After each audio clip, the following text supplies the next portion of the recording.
लीला का विवाह लाला संत सरन के लड़के सीता सरन से करना पड़ा। अपने बाप का इकलौता बेटा था। थोड़ी बहुत शिक्षा भी पाई, बातचीत सलीके से करता, मामले मुकदमे समझता था और जरा दिल का रंगीला भी था। सबसे बड़ी बात यह थी कि रूपवान, बलिष्ठ, प्रसन्न मुख, साहसी आदमी था, मगर विचार वही बाबा आदम के ज़माने के थे। पुरानी चाहे जितनी बातें हैं सब अच्छी, नई बातें सब खराब हैं। सीता सरन अपने बाप को जो करते देखा वही खुद करता था। उसमें खुद सोचने की शक्ति ही न थी। बुद्धि की मंदता बधुआ सामाजिक अनुदारता के रूप में प्रकट होती है। लीला ने जिस दिन घर में पांव रखा उसी दिन से उसकी परीक्षा शुरू हो गई। वे सभी काम जिनकी उसके घर में तारीफ होती यहाँ वर्जित थे। उसे बचपन से ताज़ी हवा पर जान देना सिखाया गया। यहाँ उसके सामने मुंह खोलना भी पाप था। बचपन से ही सिखाया गया था, रोशनी ही जीवन है। यहाँ तो रोशनी के दर्शन दुर्लभ थे। घर पर अहिंसा, क्षमा और दया ईश्वरीय गुण बताए गए। यहाँ इनका नाम लेने की भी स्वाधीनता न थी। संत सरन बड़े तीखे गुस्सेवर आदमी थे। नाक पर मक्खी न बैठने देते। धूर्तता और छल कपट से उन्होंने जायदाद पैदा की थी और उसी को सफल जीवन का मंत्र समझते थे। उनकी पत्नी उनसे भी 2 अंगुल ऊंची थी। मजाल क्या कि बहू अपनी अंधेरी कोठरी के द्वार पर खड़ी हो जाए या कभी छत पर टहल सके।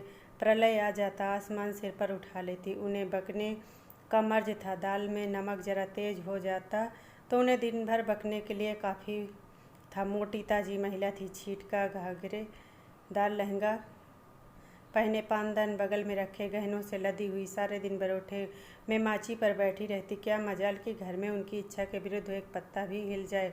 बहू की नई नई आदतें देख देख जला करती। अब काहे की आबरू होगी, मुंडेर पर खड़ी होकर झांकती है। मेरी लड़की ऐसी दीदा दिलेरी होती तो गला घोट देती। ना जाने इसके देश में कौन से लोग बसते हैं। गहने नहीं पहनती, जब देखो नंगी बुच्ची बनी रहती है। यह सब भी कोई अच्छे लक्षण है। लीला के पीछे सीता सरन पर भी फटकार पड़ती।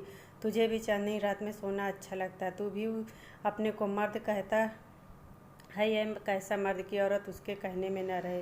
दिन भर घर में घुसा रहता है, मुंह में जबान नहीं। सीता सरन कहता, अम्मा जब कोई मेरे समझाने से माने तब तो मानेगी क्यों नहीं। तू मर्द है कि नहीं। मर्द वह चाहिए कि कड़ी निगाह से देखे तो औरत कांप उठे। सीता सरन, तुम तो समझाती ही रहती हो माँ, मेरी उसे क्या परवाह। समझती होगी बुढ़िया 4 दिन में मर जाएगी, तब मैं मालकिन ही हो ही जाऊंगी। सीता सरन, मैं क्या करूं, उसकी बातों का जवाब नहीं दे पाता। देखती नहीं हो कितनी दुर्बल हो गई है। वह रंग ही नहीं रहा। उस कोठरी में पड़े पड़े उसकी दशा बिगड़ती जाती है।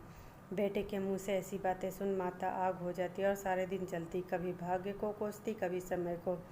सीता सरन माता के सामने तो ऐसी बातें करता, लेकिन लीला के सामने जाते ही उसकी मति बदल जाती। वह वही बातें करता जो लीला को अच्छी लगती। यहाँ तक कि दोनों वृद्धा की हंसी उड़ाते। लीला को इस ओर से कोई सुख न था। वह सारे दिन कुढ़ती, कभी चूल्हे के सामने न बैठी थी। यहाँ पर पसेरिया आटा थेपना पड़ता, मजूरों और टहलुओं के लिए रोटी पकानी पड़ती। कभी कभी वह चूल्हे के सामने बैठी घंटों रोती। यह बात न थी कि यहाँ लोग महाराज रसोइयाँ न रख सकते हों, पर घर की पुरानी प्रथा यही थी कि बहू खाना पकाए और उस प्रथा का निभाना जरूरी था। सीता सरन को देखकर लीला का संतप्त हृदय एक क्षण के लिए शांत हो जाता। गर्मी के दिन थे और संध्या का समय था। बाहर हवा चलती, भीतर देह फूकती रहती। लीला कोठरी में बैठी एक किताब देख रही थी कि सीता सरन ने आकर कहा, यहाँ तो बड़ी गर्मी है, बाहर बैठो। लीला, यह गर्मी तो उन तानों से अच्छी है जो अभी सुनने पड़ेंगे। सीता सरन, आज अगर बोली तो मैं भी बिगड़ जाऊंगा। लीला, तब तो मेरा घर में रहना भी मुश्किल हो जाएगा। सीता सरन, बला से अलग ही रहेंगे। लीला, मैं मर भी जाऊं तो भी अलग ना रहूं। वह जो कुछ कहती सुनती हैं अपने समझ से मेरे भले के लिए कहती सुनती हैं। उन्हें मुझसे कोई दुश्मनी थोड़ी है। हाँ, हमें उनकी बातें अच्छी न लगें यह दूसरी बात। उन्होंने खुद वह सब कष्ट झेले हैं जो वह मुझे झेलवाना चाहती है। उनके स्वास्थ्य पर उन कष्टों का जरा भी असर नहीं दिखाई पड़ता। वह इस 65 वर्ष की उम्र में भी मुझसे कहीं ठाठी है। फिर उन्हें कैसे मालूम हो कि इन कष्टों से स्वास्थ्य बिगड़ सकता है। सीता सरन ने उसके मुरझाए हुए मुख की ओर करुणा नेत्रों से देखकर कहा, तुम्हें इस घर में आकर बहुत दुख सहना पड़ता है। यह घर तुम्हारे योग्य न था। तुमने पूर्व जन्म में जरूर कोई पाप किया होगा। लीला ने पति के हाथों से खेलते हुए कहा, यहाँ न आती तो तुम्हारा प्रेम कैसे पाती।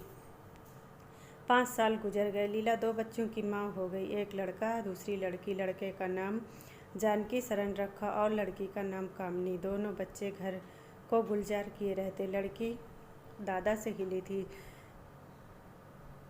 लड़का दादी से। दोनों शौक और शरीर से थे। गाली दे बैठना, मुंह चढ़ा देना उनके लिए मामूली बात थी। दिन भर खाते आए, दिन बीमार पड़ते। लीला ने खुद सभी कष्ट सह लिए, पर बच्चों में बुरी आदतों का सहना पड़ना उसे बहुत बुरा मालूम होता। किंतु उसकी कौन सुनता। बच्चों की माता होकर जब उसकी कोई गणना हो ही नहीं सकती थी, वह कुछ बच्चों को डांटने का अधिकार ही न रखती थी। सास फाड़ खाती थी। सबसे बड़ी आपत्ति यह कि उसका स्वास्थ्य अब और भी खराब हो गया था। प्रसव काल से ही वे अत्याचार सहे जो अज्ञान, मूर्खता और अंधविश्वास ने सौर की रक्षा के लिए गढ़ रखे हैं। उस काल कोठरी में जहाँ न हवा का गुजर था, न प्रकाश का, न सफाई।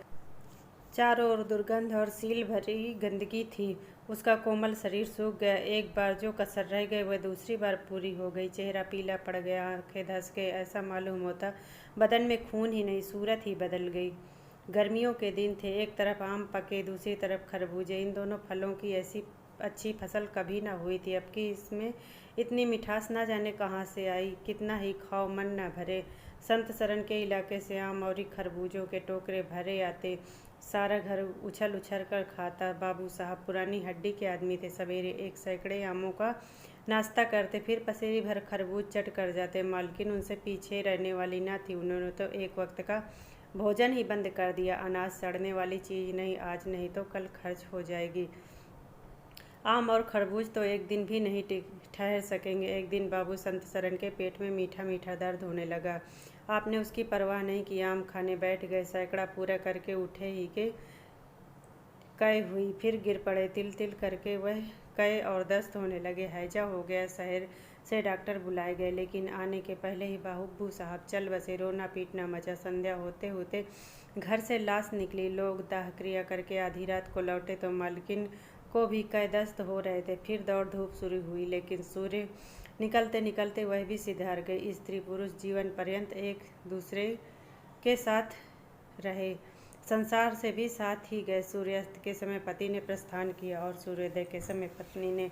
लेकिन मुसीबत का अंत अभी नहीं हुआ था। लीला तो संस्कार की तैयारियों में लगी थी। मकान की सफाई की तरफ किसी ने ध्यान ही नहीं दिया। तीसरे दिन दोनों बच्चे दादा दादी के लिए रोते रोते बैठक में जा पहुँचे। वहाँ एक आले में खरबूज कटा पड़ा हुआ था। 2-3 कलमी आम भी रखे। इन पर मक्खियाँ भिनक रही थी। जानकी ने एक तिपाई पर चढ़कर दोनों चीज़ें उतार ली। दोनों भाई बहन मिलकर खाई। शाम होते होते दोनों को हैजा हो गया और दोनों माँ बाप को रोता छोड़कर चल बसे। घर में अंधेरा हो गया। 3 दिन पहले जहाँ चारों ओर चहल पहल थी, अब सन्नाटा छाया था। किसी के रोने की आवाज़ भी सुनाई न देती। रोता ही कौन। ले दे के 2 प्राणी रह गए थे और उन्हें रोने की सुध न थी। लीला स्वास्थ्य पहले से ही कुछ अच्छा न था। अब तो वह और भी बेजान हो गई। उठने बैठने की भी शक्ति न रही। हरदम खोई सी रहती। न कपड़े लत्ते की सुध, न खाने पीने की। उसे घर से वास्ता ही न था, न बाहर से। जहाँ बैठती वहीं बैठी रह जाती। महीनों कपड़े न बदलती, सिर में तेल न डालती। बच्चे ही उसके प्राणों के आधार थे। वह ही न रहे तो मरना और जीना बराबर था। सीता शरण भी पहले तो बहुत रोया धोया, यहाँ तक कि घर छोड़कर भाग जाता था। लेकिन ज्यों ज्यों दिन गुजरते गए, बच्चों का शोक उसके दिल से मिटता गया। संतान का दुख तो कुछ माता के ही होता है। धीरे धीरे उसका जी संभल गया। पहले की भांति मित्रों के साथ हंसी दिल लगी होने लगी। यारों ने और भी रंग चढ़ाया। अब घर का मालिक था, जो चाहे कर सकता था। कोई उसका हाथ रोकने वाला नहीं था। सैर सपाटे करने लगा तो लीला को रोते देख उसकी आंखें सजग हो जाती। कहाँ उसे उदास और शोक मग्न देख झुंझला उठता। जिंदगी रोने के लिए तो नहीं है। ईश्वर ने लड़के दिए थे, ईश्वर ने ही छीन लिए। क्या लड़कों के पीछे प्राण दे देना चाहिए। लीला यह बातें सुनकर भौचक रह जाती। पिता के मुंह से ऐसे शब्द निकल सकते हैं। संसार में ऐसे भी प्राणी हैं। होली का दिन था। मर्दाने में गाना बजाना हो रहा था। मित्रों की दावत का भी सम्मान किया गया। लीला अंदर जमीन पर पड़ी रो रही थी। त्योहार के दिन रोते ही कटते। आज बच्चे होते तो अच्छे अच्छे कपड़े पहनते। सहसा सीता सरन ने आकर कहा, क्या दिन भर रोती रहोगी? जरा कपड़े तो बदल डालो, आदमी बन जाओ। यह क्या तुमने अपनी गत बना रखी है? लीला, तुम जाओ अपनी महफिल में बैठो, तुम्हें मेरी क्या फिक्र पड़ी। सीता सरन, क्या दुनिया में और किसी के लड़के नहीं मरते? तुम्हारे ही सिर पर मुसीबत आई है। लीला, यह बात कौन नहीं जानता, अपना अपना दिल ही तो है, उस पर किसी का बस है। सीता सरन, मेरे साथ भी तो तुम्हारा कुछ कर्तव्य है। लीला ने कौतूहल से पति की ओर देखा, मानो उसका आशय ही नहीं समझ पाई, फिर मुंह फेर कर रोने लगी। सीता सरन, मैं अब इस मनहूसत का अंत कर देना चाहता हूँ। अगर तुम्हारा